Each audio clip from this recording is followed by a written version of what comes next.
નમસ્કાર દર્શક મિત્રો, હું છું રૂપલ લુણીચિયા. સંપૂર્ણ ન્યૂઝમાં આપનું સ્વાગત છે. બનાસકાંઠા જિલ્લાના ધાનેરા તાલુકાના રામપુરા વાઘપુરા ગામના સમાજસેવી, ધર્મ ધુરંધર, સનાતની યોદ્ધા અને શ્રીરામ ભક્ત એવા દેવીલાલ ખેંગાજી પુરોહિત આજે શ્રીરામ મંદિર અયોધ્યામાં યોજાયેલા ઐતિહાસિક ધ્વજારોહણ સમારોહમાં વિશેષ આમંત્રિત મહેમાન તરીકે ઉપસ્થિત રહી આ ક્ષણના સાક્ષી બન્યા હતા, જે સમગ્ર સમાજ અને ધાનેરા તાલુકા સહિત બનાસકાંઠા જિલ્લા માટે ગૌરવ અનુભવે છે. દેવીલાલ પુરોહિતે અગાઉ 22 જાન્યુઆરી 2024ના રોજ અયોધ્યામાં યોજાયેલ વિશ્વ ઇતિહાસના અતિ મહત્વના ધાર્મિક પ્રસંગ શ્રી રામ મંદિર પ્રાણ પ્રતિષ્ઠા મહોત્સવમાં પણ ભાગ લીધો હતો.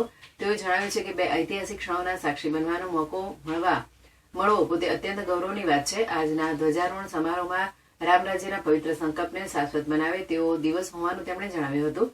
તેઓ જણાવે છે કે રામધ્વજ લહેરાવાનું આદર્શે સમગ્ર સમાજને એકતા, આસ્થા, સંસ્કાર અને રાષ્ટ્રભાવનાની દીર્ઘ પ્રેરણા આપે છે. તેમની આ ઉપસ્થિતિ બનાસકાંઠા જિલ્લા અને સર્વ સમાજ માટે ગૌરવની વાત બની છે. ધાનેરા અને આસપાસના વિસ્તારોમાં તેમના આ ધાર્મિક યોગદાનને લઈને ગર્વ અને આનંદ વ્યક્ત કરવામાં આવી રહ્યો છે.